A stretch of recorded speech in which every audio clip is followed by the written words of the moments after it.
Greetings to all of you. In today's session, we are going to discuss about intermediate chemistry, which will be helpful for the competitive exams or any entrance exam on the international floor. If you are preparing for JEE Advanced and JEE Mains exam for NITs and IIT entrance exams, need chemistry for medical entrance examination. In addition to this, Telangana and Andhra Pradesh MSET examination for engineering stream, and also if you are preparing for any competitive exam conducted by the government organizations where general studies is the common paper available, in that the kind of topics we are discussing will be very much helpful. Let's enter into our today's session. Draw the following compound as per the IUPAC protocol. Here, two compounds are given to you. We have to assign the name in accordance with the IUPAC protocol. So, compounds are given. Naming of these compounds we need to give, right? IUPAC stands for International Union for Pure and Applied Chemistry. And these are the compounds we have to give their names, right? So, in order to give the names, there are certain protocols over here. So this is a kind of compound having one carbon. Whatever junction you can observe, that is said to be a carbon. On this carbon, how many? 1, 2, 3 chloro are there and 1 hydrogen will be present. And in the second compound, whatever junction you can notice, these are said to be, every corner is said to be one carbon atom. So this corner is the carbon, this corner is the carbon. And one of the carbon is resided with the 3 fluorides and another carbon with the chlorine, bromine and hydrogen. So for these two compounds, we have to give its IUPAC nomenclature. In order to go for haloalkanes, both are the part of what? Haloalkanes, chloro, fluoro, bromo, iodo. All these are the part of halogens. And whenever halo is present on this carbon atom, that halogen functional group is taken as the prefix and bond position. And if F is there, we have to pronounce it as fluoro. Cl is there, that is called chloro. Br is there, that is called bromo. And if I is present, that is called iodo. Right. So if it is present in one number, you can say chloro. And if two number, then dichloro we can go with. If 3 number is there, trichloro, we have to pronounce, right? That's the reason why in the compound number 1, 1 carbon is accompanied by 3 chlorides. Hence, we can say trichloromethane. So, trichloromethane is the IUPAC name of the given compound, where chloroform is the common name which is available in the medicinal chemistry. Chloroform is the kind of compound carbon with the 3 carbons, 3 chlorides and 1 hydrogen. So trichloromethane is the IUPAC nomenclature. Move on to compound number 2, where we have 2 carbon chain and first carbon. How can we give first carbon, second carbon? Whatever highly oxidizable is called higher priority, right? So that we can start numbering. And moreover, this first carbon is having 3 functional groups, second carbon is having 2 functional groups and 1 hydrogen, no? So that obviously numbering will be started for carbon number 1 for fluoro. And this second carbon is having chloro and bromo. Okay, so this is about assigning numbers to the carbon atoms. And second thing, what will be the order of writing them? In order to write them in the particular order, we have to follow alphabetical order, right? So among fluoro, chloro, bromo, B comes first. That's why let me mention 2 bromo. 2 bromo, and on the same carbon, you can find a chloro also. B after C, no? That's why 2 bromo, 2 chloro, we have to mention. And the leftover will be fluoro only. Where they are resided, they are present on the first carbon. So that 1, 1, 1, trifluoro, and being it is the 2 carbon chain, parent chain will be ethane. Entire name will be 2 bromo, 2 chloro, 1, 1, 1 trifluoroethane. This is the way naming is given for haloalkanes. If more than one halogen is present, we have to go for assigning the name as per the IUPAC protocols. And whenever we are writing, we have to go for alphabetical order for writing, right? So this is the correct representation for these two compounds as per the IUPAC protocol. Move on to question number 2. This question number 2 is collected from Cambridge Assessment International Education, and Here is one question based on sodium hydride. Sodium hydride is given as NaH. Whenever sodium hydride reacts with iron 3 oxide, 3 mentioned in the Roman number, and this is oxidation state around the central iron atom, right? So when sodium hydride treated with iron 3 oxide, balance the equation for this reaction. So reactants got balanced, but the products needed to be balanced. There is a kind of vacant site in order to give the coefficients for products. Fe2O3 is called ferric oxide. Sodium hydride reacted with the 3 moles and gives rise to iron metal and sodium hydroxide. We have to put whatever required coefficient in front of these two products. Explain how this equation shows iron 3 oxide is reduced. In this equation, iron 3 oxide is reduced. They are saying we have to justify why it is reducing. Okay, both the questions to be answered. In order to answer the question number 1, we have to go for stoichiometry. Stoichiometry stands for balancing left side atoms with the right side atoms. Left side, if you see how many irons are present, Fe2 you can see. In ferric oxide, Fu2 is there. That means 2 iron.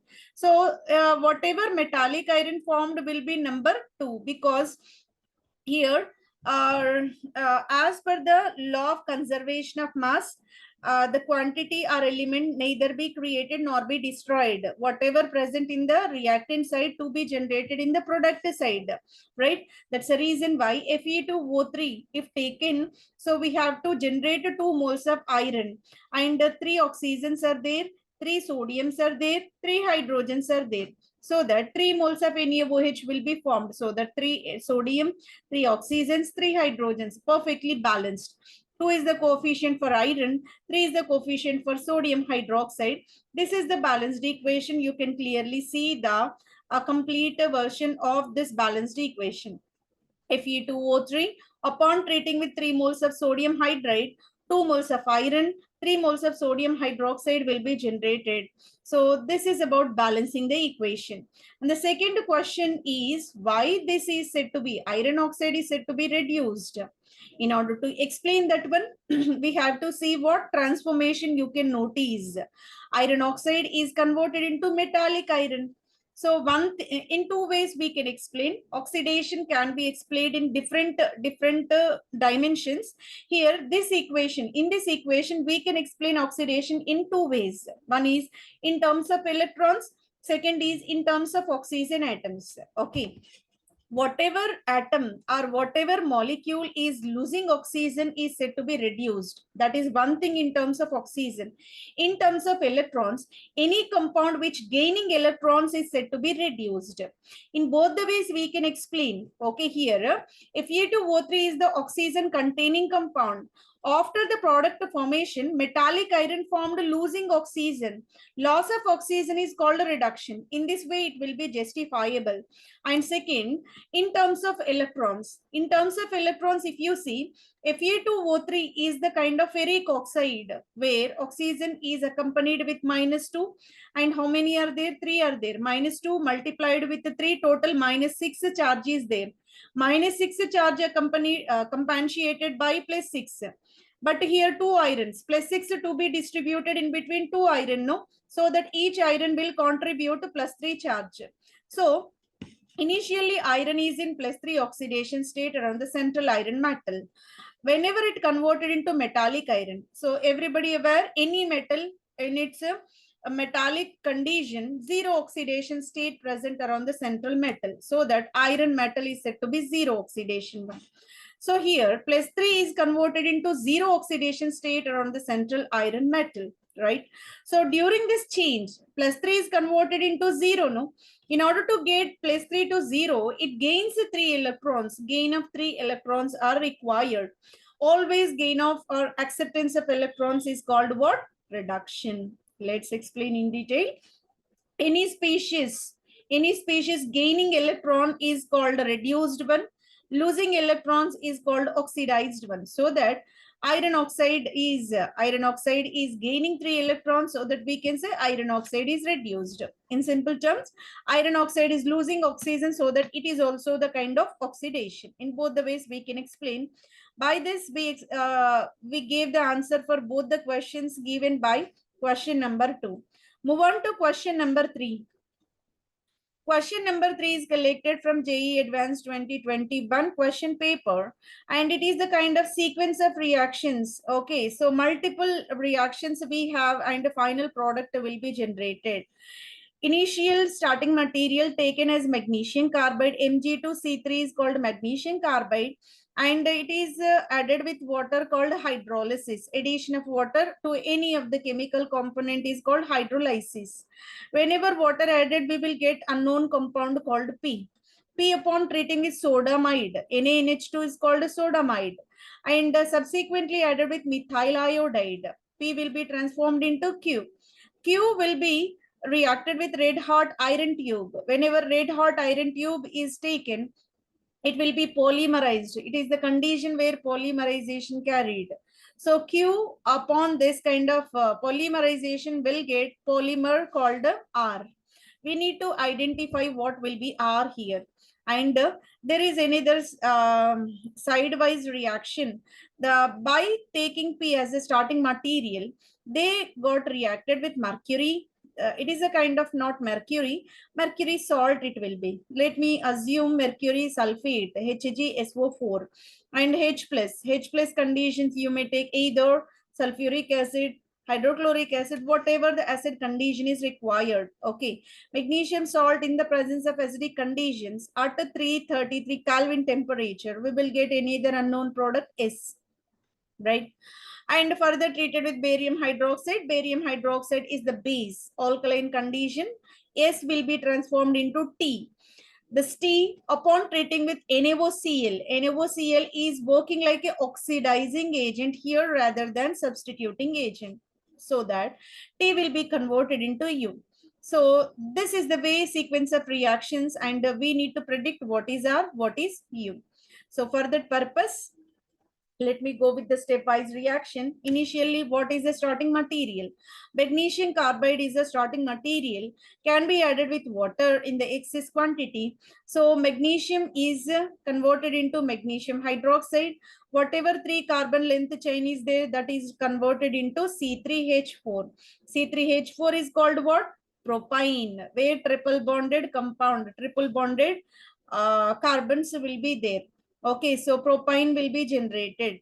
So this is the way we can go for calcium carbide. If hydrolyzed, we will get acetylene.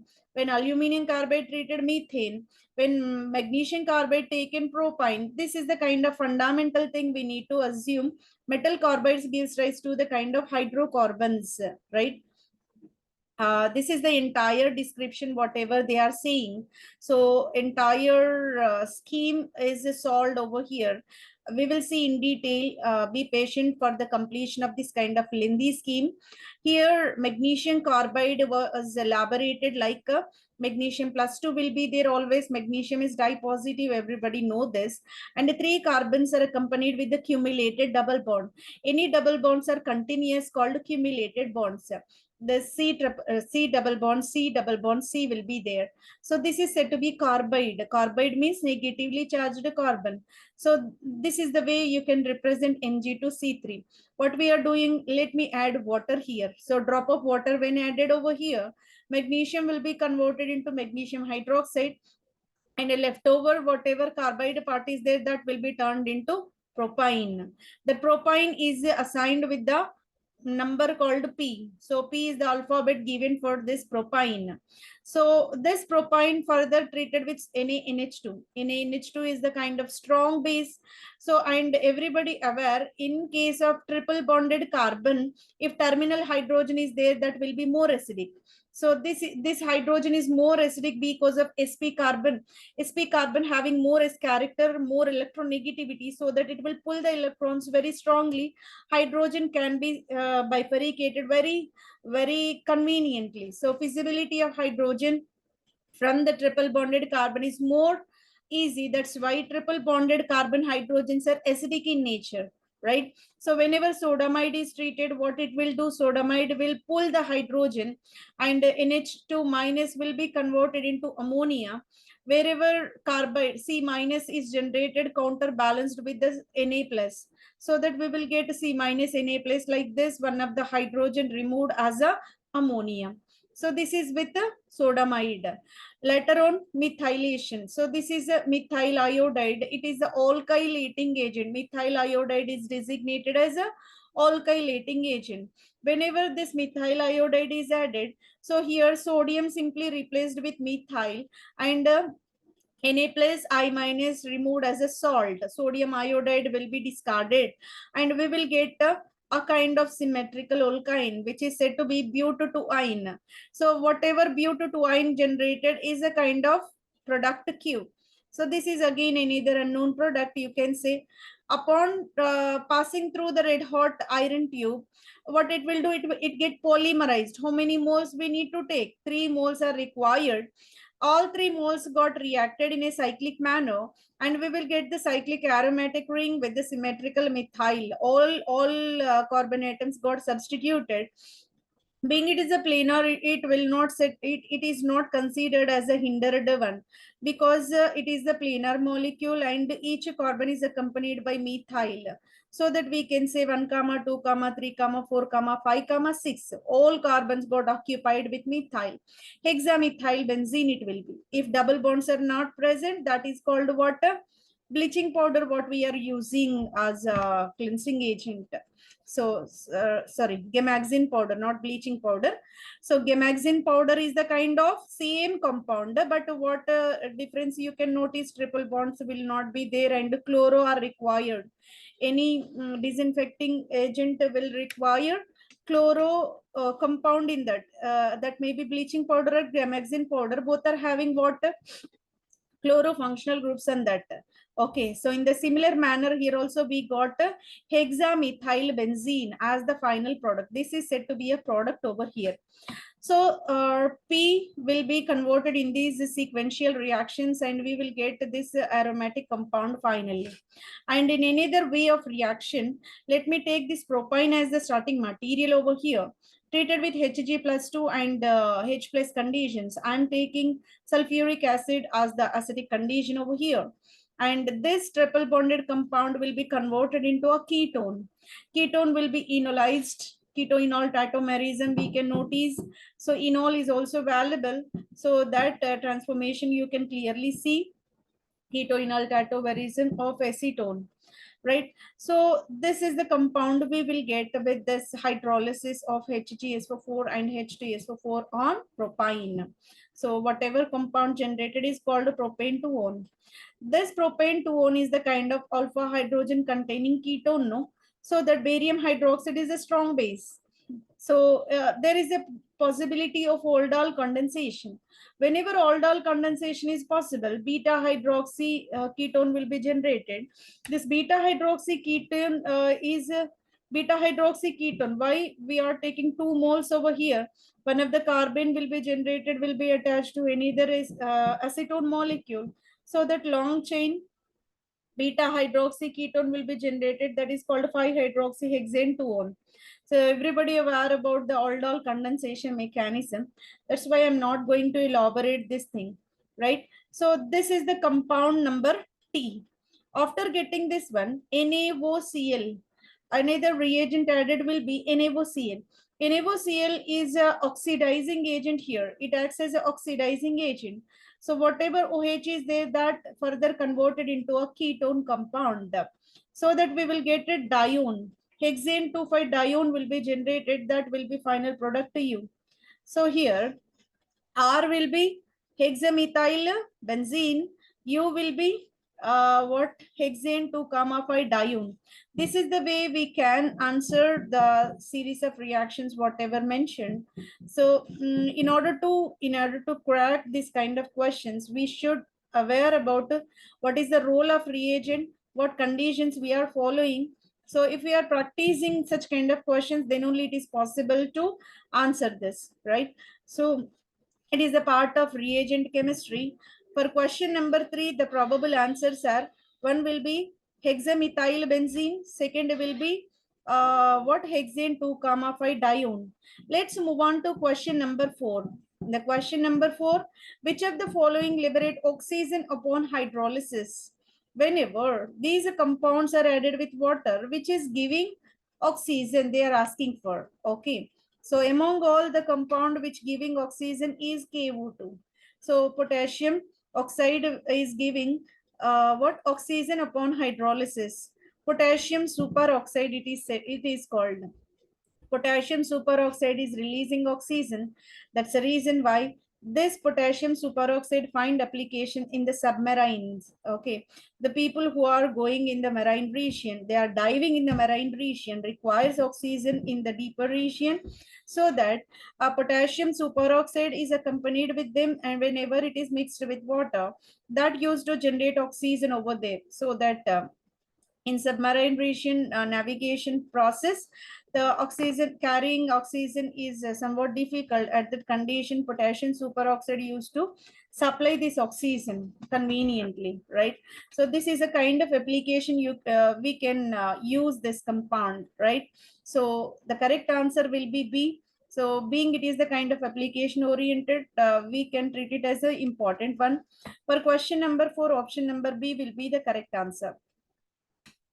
And possible reaction is potassium superoxide is treated with water. The possible products are potassium hydroxide, oxygen, hydrogen peroxide will be generated. So these many products, but they are asking for where oxygen liberated. In this reaction, oxygen will be liberated. Superoxide is a kind of highly reactive substance, immediately liberates oxygen upon adding water, right? So that, move on to question number 5. It is collected from Telangana Gurukulam Degree College Lecturer Entrance Examination.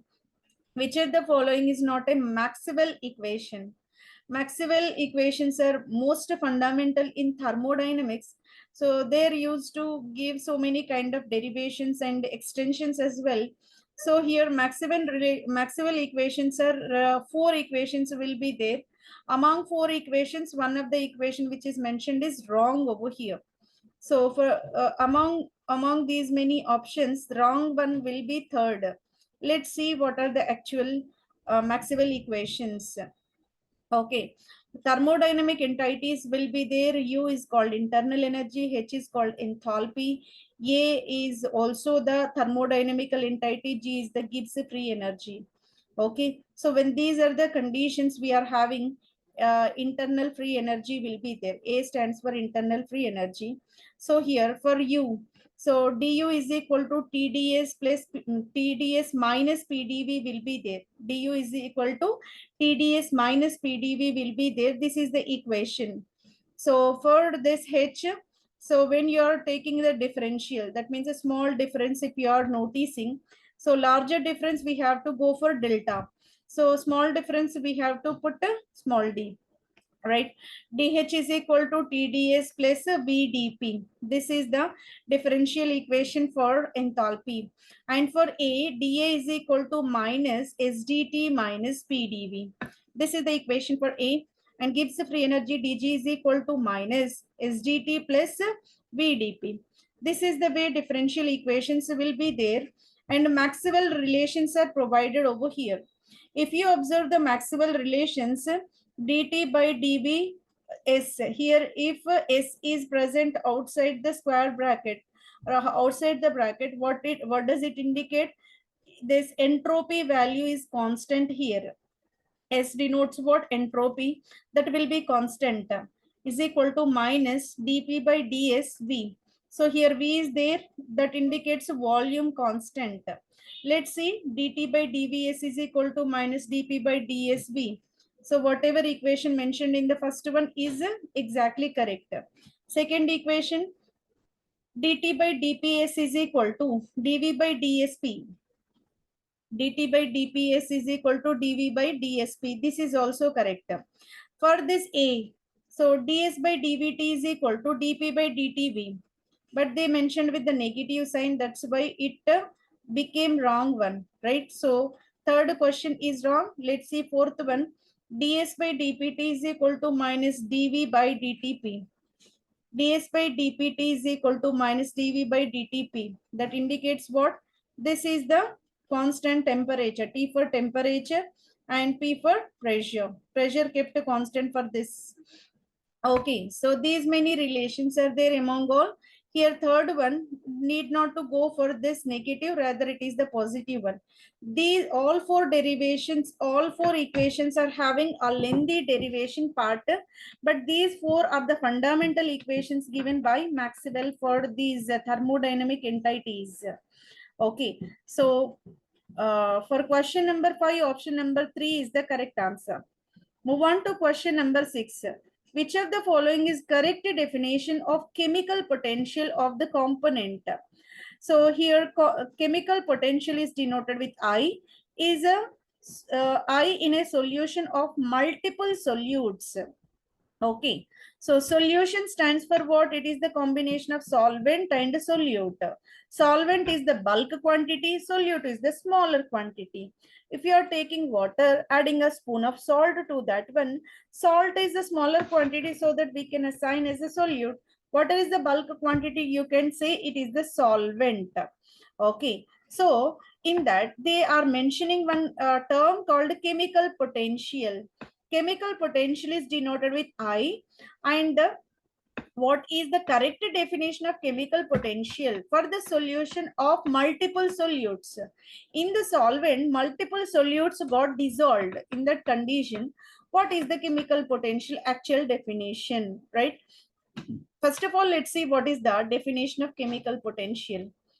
In thermodynamics, chemical potential of the species is denoted as the energy either absorbed or else released during the chemical reaction. Okay, so any two component got mixed during that reaction, product formation is possible. For example, so from starting material to product, either energy got absorbed or else released. That energy, whatever consumed or released, is called its chemical potential, right? That is denoted with I. So for multiple solutes, the correct answer will be, it is the rate of change of Gibbs free energy of the solution with the concentration of I.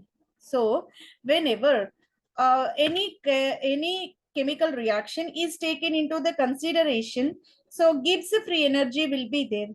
So how the Gibbs free energy is changing as the change in the concentration of I, that is said to be a chemical potential, right?